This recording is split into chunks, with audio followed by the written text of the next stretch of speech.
Hi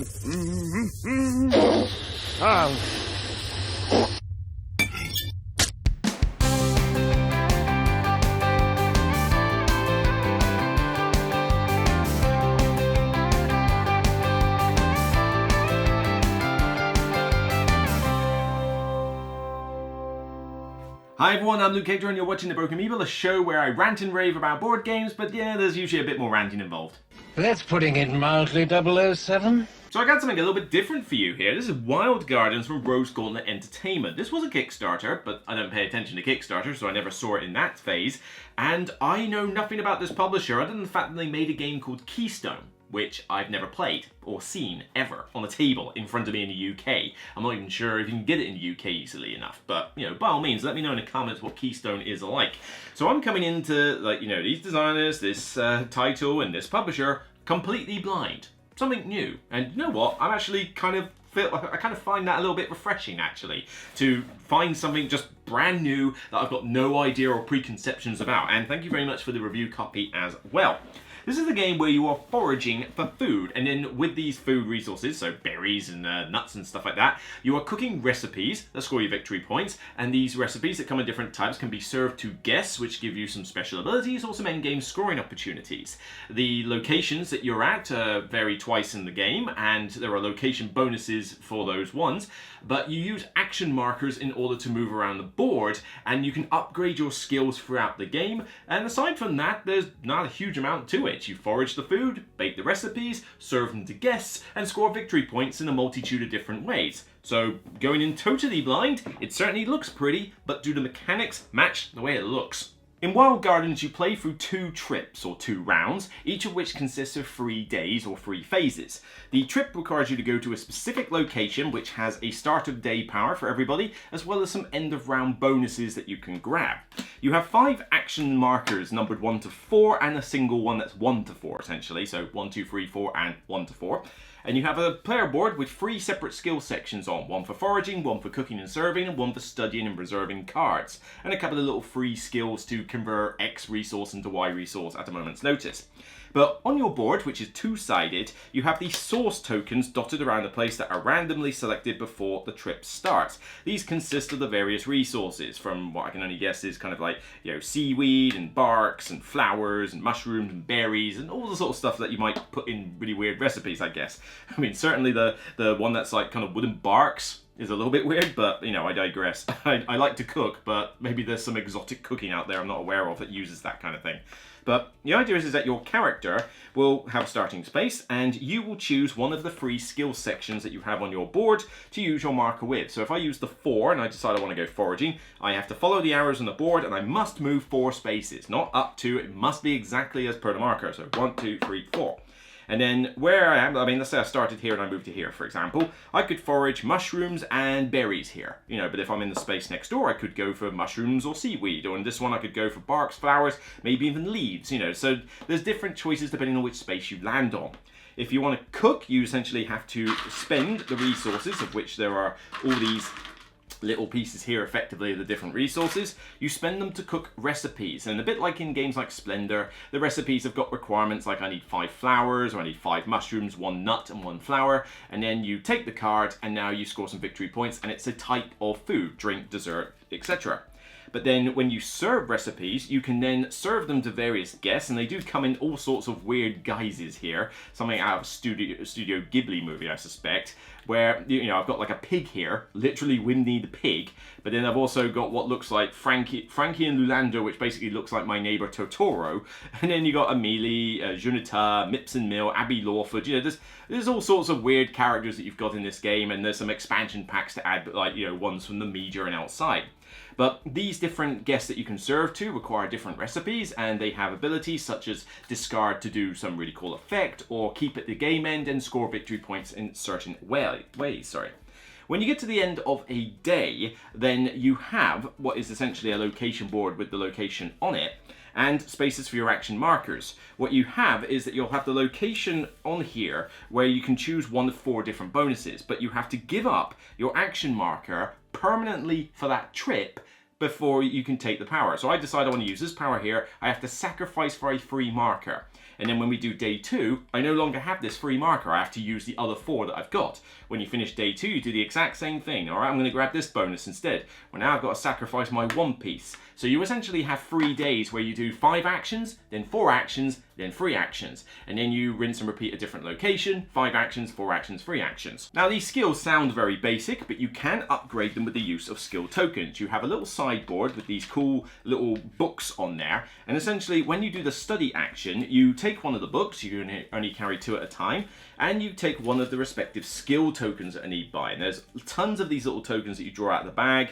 You could get ones like, forage extra times, like maybe every time I reserve a card, I also get to forage. Every time I land next to strawberries, I get 2 more strawberries. Every time I land next to seaweed, I get a victory point. You know, there's all sorts of these different skill tokens you can get. And you can upgrade each of your skill sections up to 3 times. So you can really customize your board to such an extent. Other than that, there's not much to explain. You go through 2 trips of the 3 days each, and once you get to the end, you see how many victory points you've gained on the scoreboard so far. You see if there's any game end scoring from your various cards, and there's a few pity points for leftover resources. And of course, once you've totaled them up, the most is the winner. Of course! Alright, let's start with the obvious one here. Cue the meme. You good looking. You're hot. Hot indeed. This is one of the prettiest games I have played this year. Or hell, in a while. Longer than that. This game is drop dead gorgeous. The artist, Liz Minold, I don't know if that's how you pronounce it. I apologize if not, but you deserve credit for this. This game just oozes charm and likeness in every bit of colour that is within it. The artwork is stellar and gorgeous. Look at that cover. My eyes! Would you not pick that up off the shelf if you saw that on in the game store? You so would. And the artwork continues around the side of the box. The board looked gorgeous. The pieces look gorgeous. And bear in mind that I have got upgraded pieces here. We'll talk about those later. But even the cardboard ones still have nice artwork on them as well. But you've got big chunky characters, your wooden player markers. The cards are decent, you know, they're pretty sturdy cards actually, you know, so I don't think you actually need to sleeve these. I think they're pretty strong, but they've got, you know, gorgeous unique artwork on the back of them, and then they've got all these unique recipes that honestly, I mean, some of these look like they could be real, I don't know, but, you know, I think most of them are, but I just want to cook some of these. I mean, I fancy a bit of spiced iced tea. I want some, hunter's pie, some mum's apple pie. Hell, I want a stinging spanakopita, which I had to Google and find out that was apparently a Greek food, but yeah, I'm not familiar with it myself. But, oh man, everything here just looks delicious. And even the guests, you know, they've got all sorts of weird pictures on. You've got the different different people. But then, as I said, there's one that looks like a pig. There's something that looks like, you know, my neighbor Totoro on here. There's a dog. There's a cat somewhere. And all of these just feel like its own little universe or something. Like, I could see this being an animated movie.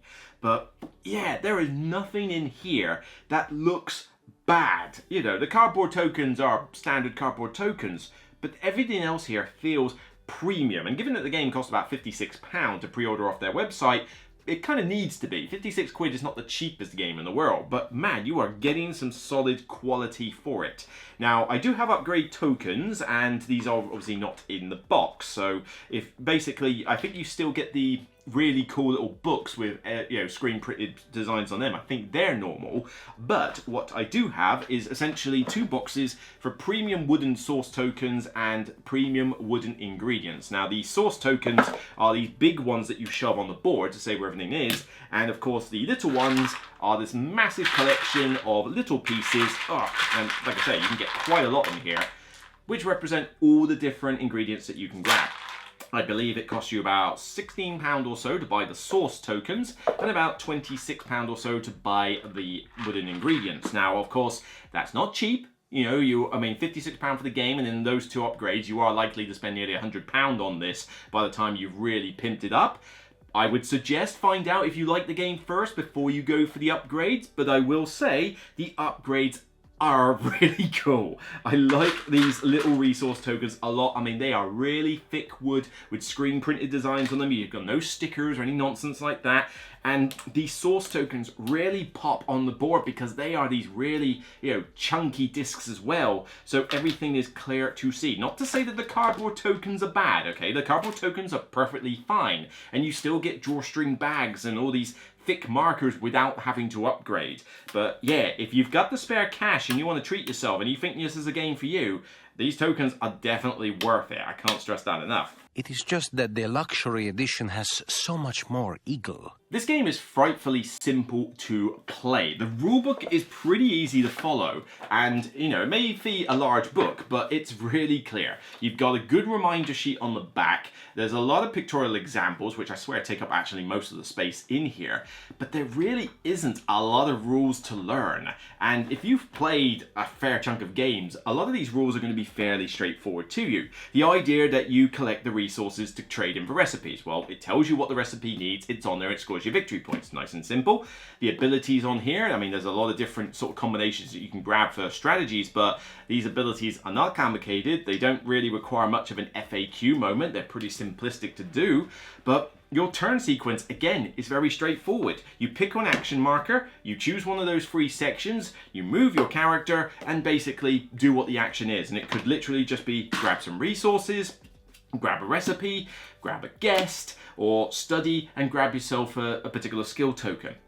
Turns are not particularly long in this, although not perfect. There is still the element of AP that can be generated from trying to think, well, I could go this way and do this, or I could go that way and do that. You're now standing in my way. How do I do this? Because players literally block the spaces, so there is an element of interaction there.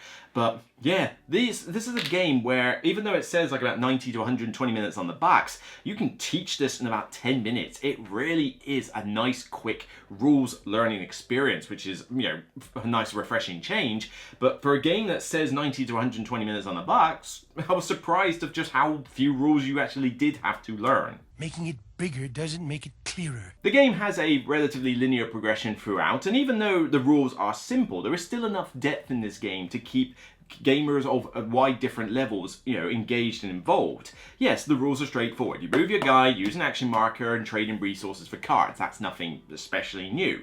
But where this game comes into its own is from a few factors. Firstly, as I said, the interaction element. There's not a ton of player interaction. I'm not completely messing you up, but you do block spaces, and you can kind of guess where players want to go and might make life a little bit harder for them, especially when you start giving up these these action markers on location bonuses, which is a nice cool feature, because then you know if the player can move fast or not because they're on public display. But the idea with the different recipes, there are recipes of different points values and different types because the guests require different recipes. So, this particular combo here needs just a drink. This one needs a dessert and anything else. This one needs a salad. You don't win friends with salad. And these give you a lot of really cool abilities when bought or when you discard a card, or open up quite a few number of game end opportunities. So, you might think, well, I don't desperately need to reserve a bunch of cards, but then you find one that gives you points for having reserved cards. So it's like, well, okay, that's a nice short-term plan to get a few extra points here. Some want you to hog a ton of a particular resource. Some want you to just have a bunch of recipes cooked, because when you cook a recipe, you keep the card, but then you discard it to get the guest. Well, one guest might want you to have a bunch of these recipes saved. So you go, well, okay, I'm not going to take any more guests because that will mean I'll use up the recipes. I'll just spend the rest of the game cooking up a bunch of these. There's quite a few different little paths to victory that you can go down. And what really elevates this is the skill tokens. You've got 9 slots on your board to upgrade, 3 for each section. You can do quite a lot of cool combinations with this. You could literally just get 3 of these hand symbols, put it on the forage section, and suddenly you have forage 5. So every time you forage, you get 5 different ingredients, which is kind of insane. Of course, you only get 4 of them appear at a time, so you do have to, see if they come up. It's a bit more tactical in that respect. But You've got ones here that increase your speed, let you trade in recipes for points, let you trade in recipes to trigger guests more often. You've got ones that get you extra resources of a particular type if you go stand next to them. And you can do so much customization here. Yeah, I could put all my forage bonuses on the forage action, but then maybe I should put it on a different one. Maybe every time, reserving a card, I get a couple of victory points, but it is using up my action to do so. Well, okay, I'm going to upgrade that action with a bunch of forages. So now every time I reserve a card, thinking I need to get this mushroom ravioli so you can't nick it, well, now I also get to harvest a couple of things. Well, I need a couple of mushrooms anyway, so fine, 2 mushrooms, boom. And it opens up, lots of different little paths and lots of little cool quirks that you can do with these skill tokens. And it increases the variety in the game as well, because you've already got quite a decent size, deck of these. I mean, this isn't even all of them, this is just a handful, and you've got a decent amount of recipes as well. But all of these skill tokens that will come out differently each game, because you certainly will not go through this whole bag of them, it's just physically impossible. Plus, you've got the different location bonuses, which I kind of would have maybe liked to have seen you go to more than just 2 locations in the game. 2 just doesn't seem like much, but you do have a decent amount more in the bag. So yep, here we go, got quite a few here. So there's a decent amount of variety with those bonuses as well. And again, beautiful artwork. Oh, there's one with a little otter in it, Vancouver Island, love it. As I said, the game takes 120 minutes max, and it didn't feel like it outstayed its welcome too much. For a player is a kind of on a tightrope where it's almost outstaying its welcome, but not too much. There is AP potential in this game, certainly, that you can, be trying to think, well, I could go down this route, or you've blocked this, now I need a plan B. But it's not that hard to think of a different plan in this game. And certainly, when I played this with a free player the other day, in fact, we took about 90 minutes to play it after the teach, and it felt like, okay, yeah, 90 minutes, that's not too bad. I asked the other players, they didn't think it outstayed its welcome, and I think most games tend to do better when they are about 90 minutes to 2 hours max. It's a good kind of midweight range here. It's not too short that it's over before you can really get started, but it doesn't drag on forever so that you can't ever fit this in a typical game night. This is one that shouldn't take you more than a couple of hours to teach and play with most players who aren't going to freeze up over the choices. And it's not like these choices are that hard to figure out. You shouldn't be there completely brain dead, but you've got enough recipes to go after, enough guess, and enough different skill actions to do. Whether you're hyper efficient, that's down to you. But yeah, I was quite surprised that the game length, for once, and I don't say this very often, actually feels about right. I don't think any of us expected him to say that. The game also comes with a solo mode, and the solo mode, at first I thought, okay, they've just thrown in the solo mode because it's Kickstarter, it's what they do, it's just going to be beat your own score and do what it is you normally do. Wow, was I wrong on that. I mean, yeah, it's beat your own score, you're trying to do the best, but I thought it would just be that and generic nothing else. But wait! There's more! These guys actually put some effort into the solo mode, I kid you not. They have this book here, which is thicker than the main rule book, and it's a solo scenarios book. And it's like, scenarios? How does this work? I kid you not. There is basically 7 odd scenarios in this book, ranging in difficulty. And the idea is that you have these milestones that you've got to complete as well as beat your own score, so that, you have to feed specific people or you need to achieve this particular condition. But each scenario has storybook elements. Yeah, it's like playing something by Red Raven Games, Ryan Lochte, something like Near and Far or Above and Below. So you have an intro, you have the setup. I think this is the scenario 2, the casual one, for example. And it's not, they're charming stories, but it's a bit like watching something like Kiki's Delivery Service of Studio Ghibli. It's a slice of life movie. It's not like you gotta worry about spoilers. It's just nice and charming. But they have different milestones, and they'll have complete milestones and get the standard epic or legendary achievement. So as I say, it is technically beat your own score. But you start off with a particular different setup, and then when you serve a guest, they've got story markers on the top corner. So it tells me to read paragraph 130. Now, some of these paragraphs are just the same, in which case it's like, it's the same excerpt, it doesn't matter. But you'll start off with a couple of specific characters. Like this one, I start off with an old granny. And so, all right, I've got to serve this granny. Well, I've done that. A couple of turns, I've served that granny a recipe. Then I go and read her particular paragraph, and then it gives me a reward, might give me a new milestone, tells me to find new stuff out of the deck, and it basically just walks you through this very nice, almost kind of like children's TV episode drama. And you know, the fact that they went to the effort of making a book with all these different story entries and 7 different scenarios proves that they actually took the time to think about this. They didn't just throw it in. It wasn't just a stretch goal to say, oh, well, fine, we'll just put in a solo mode. As long as you get us to 70 grand, it's fine. What's the solo mode? Oh, you just play it as normal and see what your score is. You know, there's so many examples of that on Kickstarter. This one felt like they made some effort, and I gotta give respect to that. Now, does it mean that it's fantastic and I want to play the solo scenarios all the time? Not necessarily, but I've played for a few of these already, and they are good fun, and it's good to try and, you know, vary the branching path a little bit. It's not like there's that many branching paths. You might have like 2 in per scenario, but, you know, trying to beat your own score is cool. The game itself is already fun, so playing it solo is not a bad thing, but just the fact that this kind of almost feels like playing something like Takinoko and Tokaido, where you've got that charming aesthetic and that charming feel, but, you know, with a nice little bit of a story to go with it, and the game doesn't take that long to play it solo. Honestly, I'm just shocked they put in that much effort, and they deserve kudos for that. Ah, smug mode. The game doesn't necessarily scale for players, at least not properly. The board doesn't change whatsoever with 2 to 4. You have the same number of spaces and that's it. With 2 players, you can kind of avoid each other and just have a charming little game. But when you play this with 4, oh my god, does this get evil.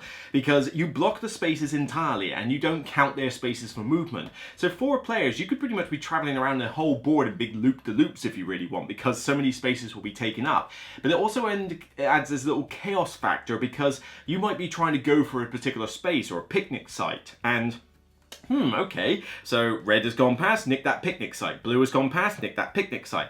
Oh, I could go get those berries there, and green just nicked it.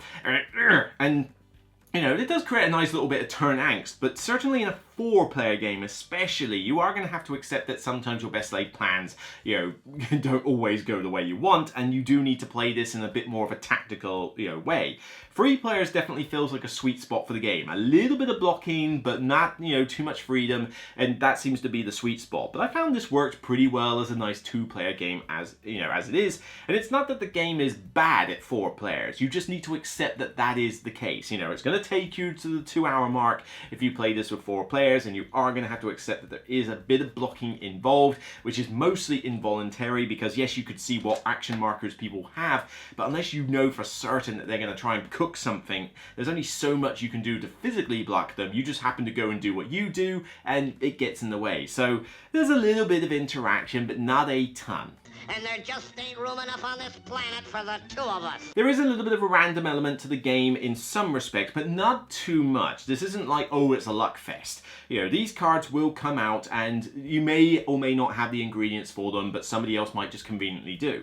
I do like the cool thing that the back of these cards tells you what the predominant ingredient is for the recipe that it's on. That's a really cool feature. I think more games should try doing this. But the back of the card also has an ingredient on it for a particular mechanic that lets you get the main ingredient. Well, you might be thinking, well, the main ingredient's leaves, so that's great. Then somebody comes along and cooks a recipe. Oh, well, main ingredient is seaweed now. Hope you liked it. It's like, it's cool that it's there, but yeah, this one is quite a chaotic part. But you might be gunning for a particular guest who wants, you know, certain types of recipes that you've cooked and they just don't turn up. You know, the recipe selection might end up with a selection of drinks and not much else, and you're really hoping for a dessert recipe. You know, occasionally those things are going to happen, but I've never seen it go out of control. There is a variant in the book, though, which is sort of mandatory really, but also kind of needs a little bit of a tweak. Normally, there's nothing you can do to shape up the display. If you get a display full of nothing but drinks, then tough, that's all the display is. There is a variant in the book that allows you to basically go, right, is there 3 or more of the same guest or recipe that has the same type? In which case, I want to chuck away the entire display and say that's it. That is good and bad though. It's good that it keeps the display fresh and doesn't get stagnant. But what it does do is sometimes introduces a bit of a take that element where you know somebody is going to cook a particular good recipe here. Like I know my friend is going to cook this water mint sorbet and it could be worth lots of points. And it's like, well, it's a dessert. There's a lot of desserts there. I don't want desserts. I also don't want him to cook. You know what? I'm just going to refresh the display because I can, because it doesn't cost anything. that just feels a little bit mean. You know, the fact that I can go, well, you're about to cook, well, tough luck, I'm refreshing the whole display. And it's not like you can plan ahead for that. I mean, it might be that there were only 2 desserts there. Then somebody else goes and cooks. Oh, a dessert just came off the deck. Oh, there's 3 there? Well, I'm going to wipe the whole display. Sucks to be you. It's like, that felt a little bit mean. In fact, I had the opportunity to do it in one game and I chose not to because I just felt that just felt wrong. So what I'm kind of thinking you need to do with that variant is have that variant in the game that you can refresh the display, but have it a bit like doing Imperium where you only have 1 opportunity to do this. So you have like a token that you could flip over or just something to remember that you've already done it once. And so you can, in that scenario, refresh the display once. But once you've done it, that's it for the game. You can't then do it again. It stops you being able to constantly attack other people for, you know, cooking a recipe just because there's a lot of it in there. You might think, well, okay, you knew the risk when you did it. But again, it's not like you can plan ahead for the card flipping off the deck and suddenly putting you in that situation. It's a variant that I think is mandatory, but it does need a little bit of a tweak. And, you know, when you start getting into that situation of having to house rule a game, it is a bit of a problem. You know, you can only forgive a game so much when you've got to do that, but, you know, it is a variant in the book. I just think it needs a little bit of a tweak. Wild Gardens has been a big surprise for me. I came into this completely blind, not having a clue what it was, only that it was drop dead gorgeous. I then read the rulebook and I thought, it seems pretty simple, but I mean, there's something that sounds pretty good here. Let's jump into it. And I was pleasantly surprised by how much fun this game actually can be. It doesn't outstay its welcome at anything less than 4 players. And even at 4 players, it's still reasonable, depending on the players that you're with. You know, the random element is there, but not too much that it could get in the way of, you know, the crux of the game. It never felt like, oh, you know, you only won because this fluky thing happened. That never comes about.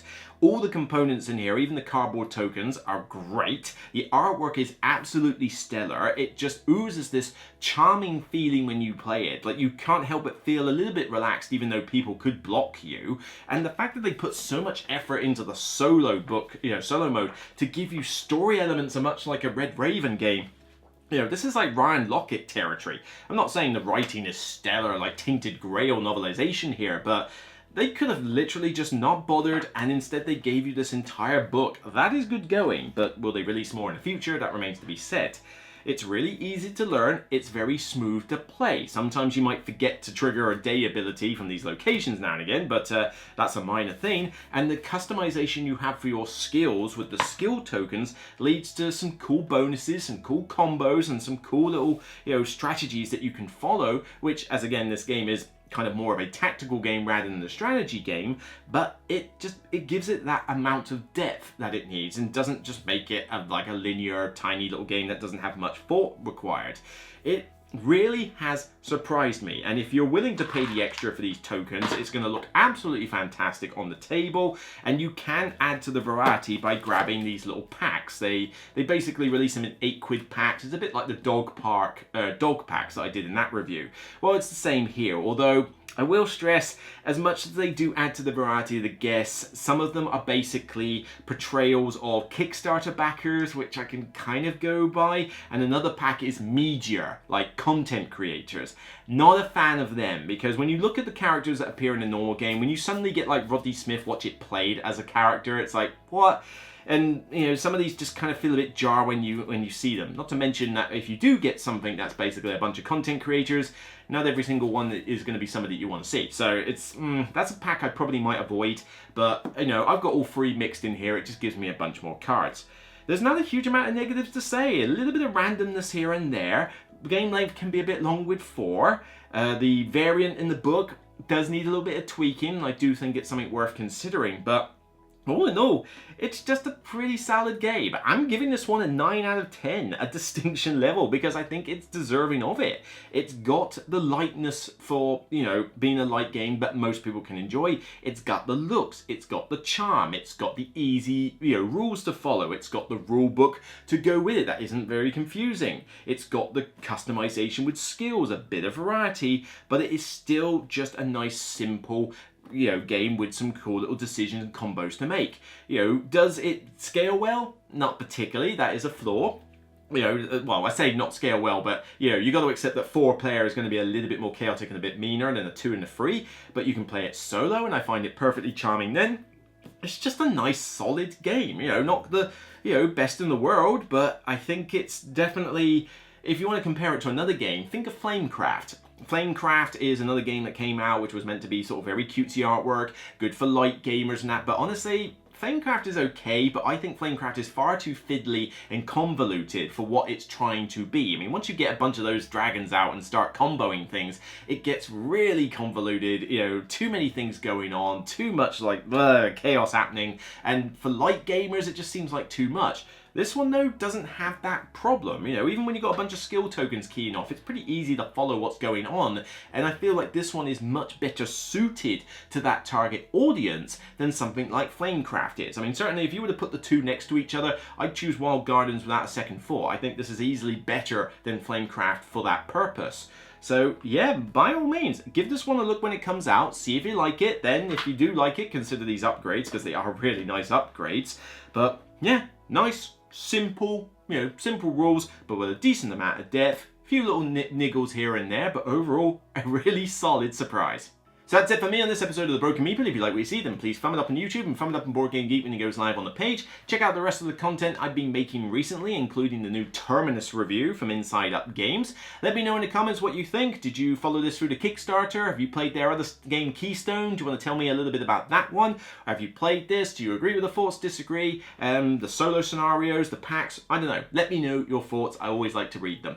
Take care, and remember, regardless of whether you fancy a nice pine nut pesto pizza, hickory nut milk, or let's see what else we got, a mermaid tonic for dinner tonight, it's still only a game. So bye for now.